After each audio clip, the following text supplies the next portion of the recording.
Seema news కి స్వాగతం. వార్తల్లోని వివరాలకు వెళితే పల్లె పండుగ కార్యక్రమంలో భాగంగా నిర్మిస్తున్న సీసీ రోడ్ల నిర్మాణంలో నాణ్యత పాటించాలని జిల్లా కలెక్టర్ పి రంజిత్ బాషా అధికారులను ఆదేశించారు. గురువారం గూడూరు మండలం కె నాగలాపురం గ్రామంలో పల్లె పండుగ కార్యక్రమంలో భాగంగా ఉపాధి హామీ నిధుల కింద నిర్మించిన సీసీ రోడ్ల నాణ్యతను కలెక్టర్ తనిఖీ చేశారు. నాగలాపురం గ్రామంలో సచివాలయం ముందు 2 లక్షల అంచనా వ్యయంతో పూర్తయిన ఇంటర్నల్ సీసీ రోడ్డు నిర్మాణ పనులను నిబంధనల ప్రకారం నాణ్యతతో నిర్మించారా లేదా అని కలెక్టర్ రోడ్డు వెడల్పు మందంను కొలతలు వేయించి సంతృప్తి వ్యక్తం చేశారు. రోడ్ల నిర్మాణపు పనుల్లో నాణ్యత అంశంలో రాజీ పడకూడదని కలెక్టర్ అధికారులను ఆదేశించారు. కంట్రోల్ అధికారులు ఖచ్చితంగా రోడ్డు నిర్మాణంలో నాణ్యతను చెక్ చేయాలని కలెక్టర్ అధికారులను ఆదేశించారు. పెండింగ్ లో ఉన్న ఇంటర్నల్ సీసీ రోడ్లు పనులను త్వరితగతిన పూర్తి చేయాలని కలెక్టర్ పంచాయతీరాజ్ ఎస్సీని ఆదేశించారు. ఈ కార్యక్రమంలో Panchayati Raj SC Ramachandra Reddy, డ్వామపీడి Venkataramanaiah, Panchayati Raj DE Madanna, DPO Bhaskar, Gudur తహసీల్దార్ రామాంజనేయులు, ఎంపీడీఓ శివ నాగప్రసాద్ తదితరులు పాల్గొన్నారు.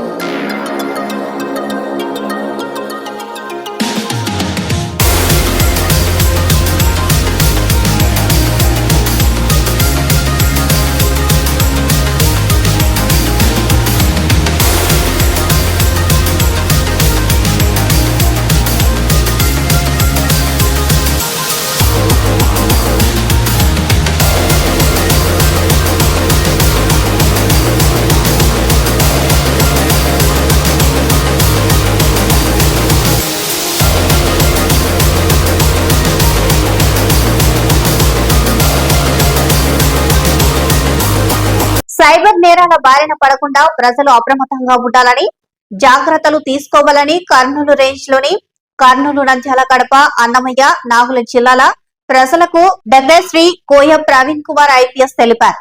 ఏ బ్యాంక్ వారు కూడా ఓటీపీలు అడగరని, తెలియని వ్యక్తులు ఎవరు అడిగినా కూడా చెప్పకూడదని అన్నారు. ఎవరికి షేర్ చేయకూడదని అన్నారు. తెలియని లింకులు క్లిక్ చేయకూడదని అన్నారు. డిజిటల్ అరెస్టులు అనేవి ఏమీ లేవని అన్నారు. అవన్నీ సైబర్ నేరగాళ్లు చేసే మోసాలని అన్నారు. ఆన్లైన్లో పెట్టుబడులు పెడితే అధిక మొత్తంలో డబ్బులు రెట్టింపు అవుతాయని, సైబర్ నేరగాళ్ల మాటలు నమ్మి ప్రజలు మోసపోకూడదని అన్నారు. నకిలీ లోన్ యాప్లో రుణాలు తీసుకోకూడదని అన్నారు. సులభంగా లోన్ పొందవచ్చునని సామాజిక మాధ్యమాల ద్వారా లింకులు పంపి ఫోన్లు చేస్తారని అన్నారు.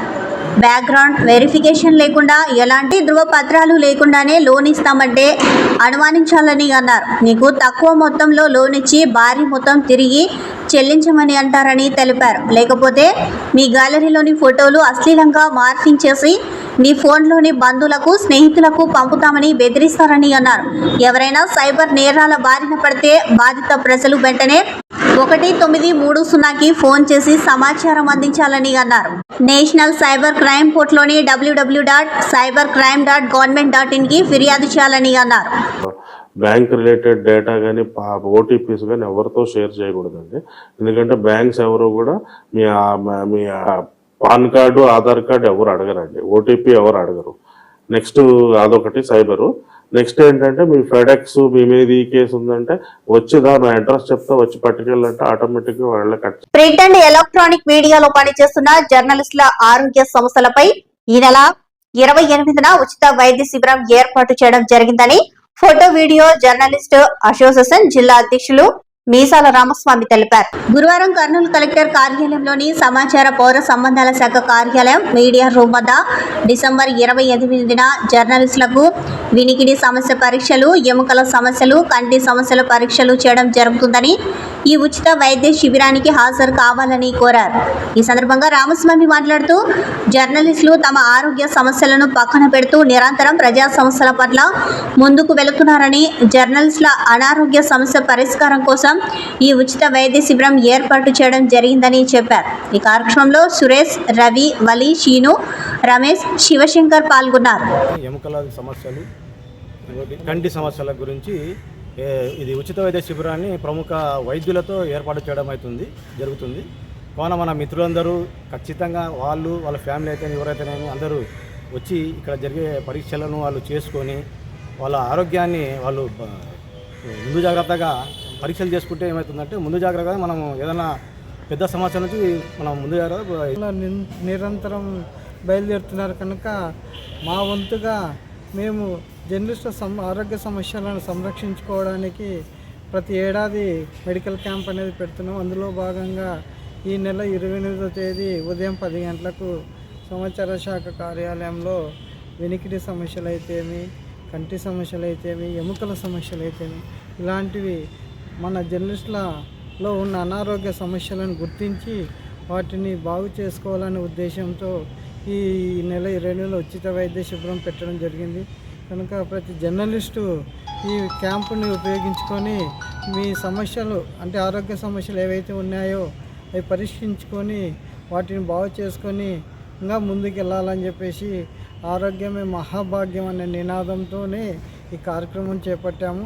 కర్నూలు జిల్లా సమగ్ర అభివృద్ధికై 29న ఎమ్మిగనూరులో జరిగే బహిరంగ సభను జయప్రదం చేయాలని కోరుతూ కర్నూలు జిల్లా గోడ పత్రికను విడుదల చేసిన సిపిఎం జిల్లా కార్యదర్శి గౌస్ దేశాయ్, జిల్లా కార్యదర్శి వర్గ సభ్యులు జి రామకృష్ణ, కమిటీ సభ్యులు ఎండి ఆనంద్ బాబు, రాజశేఖర్. పాలకులు మారని విధానాల కారణంగా జిల్లా ప్రజలు సమస్యలు ఎదుర్కొంటున్నారని, అన్ని రకాల సమస్యల పరిష్కారం కోసం కర్నూలు జిల్లా సమగ్ర అభివృద్ధి కోసం మరింత పట్టుదలతో పోరాడేందుకై ప్రజలను సమాయత్తం చేయడానికి ఎమ్మిగనూరులో డిసెంబర్ 29న జరిగే భారీ బహిరంగ సభను జయప్రదం చేయాలని సిపిఎం జిల్లా కార్యదర్శి డి గౌస్ దేశాయ్ ప్రజలకు పిలుపునిచ్చారు. గురువారం కొత్త బస్టాండ్ వద్దనున్న సిపిఎం జిల్లా కార్యాలయం సుందరయ్య భవన్ లో సిపిఎం జిల్లా కార్యదర్శి వర్గ సభ్యులు జి రామకృష్ణ, జిల్లా కమిటీ సభ్యులు ఎండి ఆనంద్ బాబు, ఎం రాజశేఖర్, టి రాముడితో కలిసి సిపిఎం జిల్లా కార్యదర్శి డి గౌస్ దేశాయ్ పత్రికా విలేకరుల సమావేశం నిర్వహించారు. ముందుగా సిపిఎం 23వ జిల్లా మహాసభల సందర్భంగా డిసెంబర్ 29న ఎమ్మిగనూరులో నిర్వహించే భారీ బహిరంగ సభకు సంబంధించిన గోడ పత్రికను వారు విడుదల చేశారు. అనంతరం గౌస్ దేశాయ్ మాట్లాడుతూ సిపిఎం నిబంధనావళిలో భాగంగా 3 సంవత్సరాలకు ఒకసారి మహాసభలు నిర్వహించుకుంటామని, ఈ మహాసభల్లో ఇప్పటిదాకా నిర్వహించిన కార్యక్రమాలను సమీకరించుకొని భవిష్యత్తులో చేయబోయే పోరాటాలను రూపొందిస్తామని అన్నారు. అందులో భాగంగానే 29న భారీ బహిరంగ సభ నిర్వహిస్తామని, బహిరంగ సభకు సిపిఎం కేంద్ర కమిటీ సభ్యులు మాజీ ఎమ్మెల్యే ఎంఏ గఫూర్, రాష్ట్ర కార్యదర్శి వర్గ సభ్యులు కె ప్రభాకర్ రెడ్డి, వి వెంకటేశ్వర్లు హాజరవుతున్నారని, ప్రజలు పాల్గొని ప్రజా ఉద్యమంలో భాగస్వామ్యం కావాలని ఆయన కోరారు. 9వ తేదీ భారీ బహిరంగ సభ ఎమ్మిగనూరు పట్టణంలో జరుగుతూ ఉంది. ఈ బహిరంగ సభకు సిపిఎం పార్టీ కేంద్ర కమిటీ సభ్యులు గఫూర్ గారు, రాష్ట్ర కార్యదర్శి వర్గ సభ్యులు ప్రభాకర్ రెడ్డి గారు, వెంకటేశ్వర గారు పాల్గొంటున్నారు. నేను జిల్లా ప్రజానీకాన్ని కోరుతా ఉన్నాం, 29వ తేదీ జరిగేటువంటి సిపిఎం పార్టీ బహిరంగ సభకు అధిక సంఖ్యలో మీరు పాల్గొనాలి, సిపిఎం పార్టీ పోరాటాలకు మద్దతు ఇవ్వాలని చెప్పేసి కోరుతా ఉన్నాం. వాగ్దానాలు అమలు చేయాలని చెప్పేసి, జిల్లా సమగ్ర అభివృద్ధి కోసం 10,000 కోట్ల రూపాయలు కేటాయించాలని చెప్పేసి, వలసలు నివారించాలని చెప్పి, రాబోయేలో పెద్ద ఎత్తున ఉద్యమాన్ని చేపట్టాలని చెప్పి సిపిఎం పార్టీ రేపు మహాసభలో తీర్మానం చేయబోతుంది. అందరికీ తెలుసు, కర్నూలు జిల్లా పాత రాజధాని. దౌర్భాగ్యం అంటే ఈ రాజధాని నుంచి విజయవాడకి వెళ్ళాలంటే ఒక ట్రైన్ సౌకర్యం లేదు. సౌకర్యం లేకుంటే ప్రజలు ఏ రకంగా పోగలుగుతారు? అందుకోసం ఇంటర్సిటీ ఏర్పాటు చేయాలని చెప్పి కోరుతా ఉన్నాం. అట్లే శ్రీశైలం టు మంత్రాలయం వరకు ప్రత్యేక రైల్వే లైన్ వేయాలని చెప్పి, ఓరొకల మీదుగా వెళ్ళేటువంటి రైల్వే లైన్ త్వరగా ప్రారంభించాలని చెప్పి సిపిఎం పార్టీగా డిమాండ్ చేస్తున్నాం. ఇది కాకుండా వేదావతి రిజర్వాయర్ నిర్మించాలి, అట్లే గుండ్రేవల రిజర్వాయర్ నిర్మించాలి, ఆర్టీఎస్ కుడి కాలువ నిర్మాణం కానీ, లేకుంటే మెళగనూరు వరదకాల నిర్మాణం కానీ, ఇవన్నీ కూడా జిల్లా సమగ్రాభివృద్ధి జరగాలంటే ప్రాజెక్టుల నిర్మాణం జరగాలి. కానీ ప్రాజెక్టుల నిర్మాణం చేపట్టడంలో ప్రభుత్వం నిర్లక్ష్యం వస్తుంది. అంద్రినివా వెడల్పు కోసం గత ప్రభుత్వం నేను చేస్తాను హడావిడి చేసింది, కానీ నిధులు కేటాయించలే. ఈ ప్రభుత్వం నేను చేస్తాను 80,000 క్యూసెక్లకు నీళ్ళు అందిస్తానని చెప్పింది, కానీ ఆ నిధులు మాత్రం కేటాయించలేదు మన బడ్జెట్లో. అందుకోసం 80,000 క్యూసెక్లు నీరు రావాలంటే అంద్రికాల వెడల్పు జరగాలి, అట్లే పంట కాలువ నిర్మాణం జరగాలి. ఇవి చేయకుండా కేవలం నేను ఏర్పాటు చేసినట్టు దాన్ని చూపేయలేదు. అందుకోసం అంద్రినివా కాలువను వెడల్పు చేయడం కోసం నిధులు కేటాయించాలని చెప్పేసి కూడా సిపిఎం పార్టీ డిమాండ్ చేస్తా ఉన్నాం. వివరించినట్లుగా రేపు 29వ తారీఖు 30వ తారీఖున ఎమ్మిగనూరులో మా జిల్లా 23వ మహాసభలు జరుపుకుంటున్నాం. ఈ మహాసభలకు ప్రజలు పెద్ద ఎత్తున తరలి రావాలని, ఆ బహిరంగ సభను విజయవంతం చేయాలని చెప్పేసి విజ్ఞప్తి చేస్తున్నాం. అట్లాగే పశ్చిమ ప్రాంతం అంతా కూడా ఈరోజు కరువుకు నిలయంగా ఉన్నటువంటి ప్రాంతం. అది కోడుమూరు నుంచి మొదలుకుంటే దేవనకొండ, లేకుంటే ఎమ్మిగనూరు, కోసిగి, పెదకడుగూరు, ఆదోని, ఆలహరివి, కోలగుంద, ఆలూరు, ఆస్పరి, ఈ పత్తికొండ, తుగ్గలి మండలాలు నిత్యం కరువుకు గురవుతున్నటువంటి ప్రాంతం. ఇటువంటి ప్రాంతాన్ని ప్రభుత్వాలు నిర్లక్ష్యం చేస్తున్నటువంటి పరిస్థితి. ఎన్నికల సమయంలో అనేక రకాల వాగ్దానాలు చేస్తున్నాయి. ఎన్నికల అనంతరం ఆ వాగ్దానాలను కూడా అమలు చేయకుండా ఈరోజు ప్రజలను, అట్లాగే రైతులను, వ్యవసాయ కూలీలను మోసం చేస్తున్నటువంటి పరిస్థితి ఉంది. ఉదాహరణకు 2019లో చంద్రబాబు నాయుడు అనేక ప్రాజెక్టులకు నిర్మాణం చేస్తానని చెప్పాడు. కేవలం రాళ్లు మాత్రం పాతడం తప్ప మిగతా నిధులు కేటాయించినటువంటి పరిస్థితి లేదు. శ్రీశైల దేవస్థానం పరిధిలో Kurnool regional vigilance and enforcement అధికారి చౌడేశ్వరి ఆధ్వర్యంలో తనిఖీలు నిర్వహించారు. 50 కోట్లతో చేపట్టిన గణేష్ సదన్ నిర్మాణం, 5 కోట్లతో చేపట్టిన శ్రీశైల క్షేత్ర సరిహద్దుల బౌండరీల ఏర్పాటు, 5 కోట్లతో పుణ్యక్షేత్రం యొక్క ఇంజనీరింగ్ పనుల స్థితిగతులను విజిలెన్స్ అధికారులు పరిశీలించారు. ప్రభుత్వ హయాంలో ఈ పనులన్నింటినీ చేపట్టగా భారీ ఎత్తున అక్రమాలు జరిగినట్లు విజిలెన్స్ అధికారులకు పలు ఫిర్యాదులు వెళ్లడంతో ఇంజనీరింగ్ పనుల్లో అంచనాలకు మించిన బిల్లులు చెల్లించారని విమర్శలు వ్యక్తమవుతున్నాయి. అయితే దీనికి సంబంధించి 2 నెలల కిందట సంబంధిత ఇంజనీరింగ్ వర్క్లో ఫైళ్లను తమ ముందు ఉంచాలని విజిలెన్స్ అధికారులు దేవస్థానం అధికారులకు లేఖలు కూడా రాశారు. అయితే అందులో కొన్ని ఫైళ్లను మాత్రమే దేవస్థానం అధికారులు విజిలెన్స్ అధికారులకు అప్పగించారు. దీనితో పూర్తి స్థాయిలో ఫైళ్లను సేకరించి విజిలెన్స్ అధికారులు విచారణ చేపట్టనున్నట్లు సమాచారం. ప్రస్తుతం కొన్ని ఫైల్స్ చూడగా మళ్లీ మరోసారి తనిఖీలకు శ్రీశైలం రానున్నట్లు సమాచారం తెలుస్తోంది. నంద్యాల జిల్లా సిరిసిల్ల మండలం ఎర్రగుంట్ల గ్రామం వద్ద జాతీయ రహదారిపై గురువారం జరిగిన రోడ్డు ప్రమాదంలో ఆలగడ్డ పట్టణంలోని పద్మనాభరావు వీధికి చెందిన 25 సంవత్సరాల కళ్యాణ్ అనే ఇంజనీరింగ్ విద్యార్థి మరణించాడు. నంద్యాలలోని కేవీఆర్ కళాశాలలో ఇంజనీరింగ్ 4వ సంవత్సరం చదువుతున్న కళ్యాణ్ బైక్ పై కాలేజీకి వెళ్తూ ఉండగా కడప నుంచి హైదరాబాద్ వెళ్తున్న తెలంగాణకు చెందిన కారు ఢీకొనడంతో తలకు తీవ్ర గాయాలు అయ్యి అక్కడికక్కడే మరణించారు.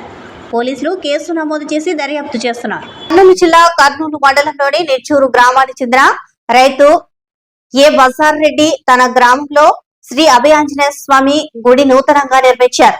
ఈ సందర్భంగా ఆయన మాట్లాడుతూ 2009 సంవత్సరంలో వచ్చిన తుఫాను ప్రభావానికి తమ గ్రామం అంతా మునిగిపోయిందని అన్నారు. దీంతో అప్పటి ప్రభుత్వం నూతన గ్రామ నిర్మాణానికి శ్రీకారం చుట్టిందని, అందులో భాగంగా గ్రామస్తులందరికీ ఇళ్ల నిర్మాణాలు చేపట్టిందని అన్నారు. నూతన గ్రామ నిర్మాణం చేపట్టడం వల్ల గ్రామ ప్రజలు ప్రశాంతంగా క్రమబద్ధమైన జీవితాన్ని గడపాలని సంకల్పంతో గ్రామ పొలిమేరలో గ్రామంలోకి ప్రవేశించేటప్పుడు దైవ దర్శనం చేసుకునే విధంగా అందరికీ అనుకూలమైన గ్రామ ప్రవేశ మార్గంలో శ్రీ అభయాంజనేయ స్వామి గుడి నిర్మాణం చేపట్టినట్లు ఆయన వెల్లడించారు. గ్రామస్తులు ఇతర దాతలు సహాయ సహకారాలు అందించడంతో గుడి నిర్మాణం పూర్తయినట్లు తెలిపారు. ముంచిపోయి ప్రజలు అల్లకొల్లం చేసి ప్రాణ నష్టం జరుగుతుంది, పశువులకు ప్రాణ నష్టం జరుగుతుంది. తర్వాత అందుకని ప్రభుత్వం వాళ్ళు కొడితే, మా గ్రామంలో కొడితే వాళ్ళు వచ్చి మాకు మిట్ట ప్రాంతం అని కేసుకి వాళ్ళు దాటినాక కొంత పొలంలో మాకు ఇల్లు చూపించారు, కట్టించారు కూడా. దాంట్లో మొత్తం కట్టినాక ఈ మధ్యాహ్నం రస్తాలో కావలగట్టు ఆంజనేయ స్వామిని పేరు పెట్టుకొని ఈ రాకపోకలలో రస్తా సెంటర్ మాకు ఈ పాత ఊరు నుంచి కొత్త ఊరు పోవాలంటే మొత్తం ఈ గుడి ముందరే పోవాలన్నమాట. ఈ గుడి ముందరే పోవాలి. ఇక్కడ మనం నా సంకల్పం ఏమనుకున్నామంటే ఇక్కడ స్కూల్ కూడా కట్టారు బయట కొత్త ఊరు కాడ. ఆ పిల్లలకు చిన్నప్పటి నుంచి ఆ పిల్లలకు దేవుడు, దైవము, గురువు, మంచెడులు బోధించాలని ఇక్కడ ప్రతి రోజు వచ్చి మొక్కిపోతారు, మళ్ళీ మొక్కొస్తారు. భగవంతుడు అనేది ఒకటి వాళ్ళకి చిన్నప్పటి నుంచి నాటుకుంటే మంచి భవిష్యత్తులో వాళ్ళు మంచి ఫ్యూచర్లో బాగా ఈ దుర్మార్గము, అల్లర్లు అవి చేయకుండా మంచి ఫ్యూచర్లు ఇస్తారని చెప్పి ఒకటి నా సంకల్పం అనుకున్నాను. కర్నూలు బేతంచెర్ల నందికొట్కూరులో ఒకే రోజు సెలెక్ట్ మొబైల్ ప్రారంభోత్సవం చేయడం చాలా సంతోషంగా ఉందని ఆ సంస్థ ప్రతినిధి మీడియాతో తెలిపారు. కర్నూలులో బుధవారం సెలెక్ట్ మొబైల్ ప్రారంభోత్సవం సందర్భంగా ఆయన మాట్లాడుతూ అందరికీ అందుబాటులో కస్టమర్లను ఆకర్షించే విధంగా ప్రతి మొబైల్ పైన కూపన్ ఉంటుందని అన్నారు. శాంసంగ్, యాపిల్, వివో లాంటి మొబైల్సే కాకుండా టీవీలు, ల్యాప్టాప్లు, యాక్సెసరీస్ మొదలైనవి మా షోరూంలో లభిస్తాయని అన్నారు. ఖచ్చితమైన బహుమతి ఉంటుందని అన్నారు. ప్రతి ఒక్క కస్టమరు మొబైల్ కొనుక్కునేందుకు అందుబాటులో ఈఎంఐ సౌకర్యం కూడా కల్పిస్తున్నామని అన్నారు. ఈ కార్యక్రమంలో సిబ్బంది తదితరులు పాల్గొన్నారు.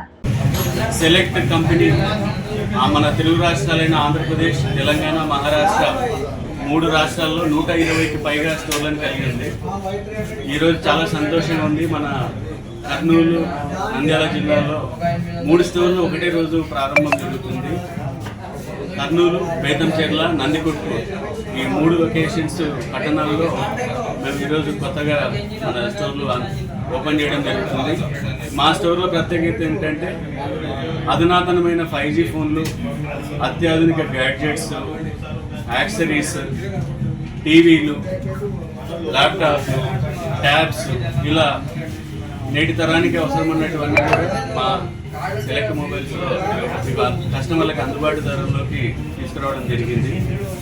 మా కంపెనీలో సెలెక్ట్ మొబైల్స్ ఈ ప్రారంభోత్సవ ఆఫర్స్ సందర్భంగా 99 రూపీస్ 99 రూపాయలకి యాక్సెసరీస్ మొదలు 7,999 రూపీస్ 7,999కి టీవీ, స్మార్ట్ టీవీ ఇస్తున్నాం. అండ్ ఎవరైతే కస్టమర్లు మా దగ్గర స్మార్ట్ ఫోన్ మొబైల్ ఉంటారో వాళ్ళకి వాషింగ్ మిషన్లు, మొబైల్పై వాషింగ్ మిషన్, ఎయిర్ ఫ్రైయర్, ఇంకా చాలా రకాలైన కూలర్స్, బ్యాగ్స్, ఇట్లా చాలా రకాలైన ఆఫర్స్ మా దగ్గర స్మార్ట్ ఫోన్ కొన్న ప్రతి కస్టమర్కి ఖచ్చితమైన బహుమతి ఇవ్వడం జరుగుతుంది. దీంతో పాటు ప్రత్యేకమైన ఆఫర్ మా సెలెక్ట్ తరఫు నుంచి మార్కెట్లో మీరు మొబైల్ ఎక్కడ తీసుకున్నా 1 సంవత్సరం వారంటీ ఉంటుంది. మా సెలెక్ట్లో ఈ 3 స్టోర్లలో ప్రారంభోత్సవ ఆఫర్ ఎవరైతే కస్టమర్లు కొంటారో వాళ్ళకి 2 సంవత్సరాల వారంటీ ఇవ్వడం జరుగుతుంది. ఇది కాకుండా ప్రొటెక్షన్ ప్లాన్ సపరేట్గా ఉంటుంది. ఎక్స్చేంజ్ ఆఫర్స్ కూడా మేము రన్ చేస్తున్నాం. ఈ వార్తలు ఇంతటితో సమాప్తం. నమస్కారం. తిరిగి రేపటి వార్తల్లో కలుసుకుందాం.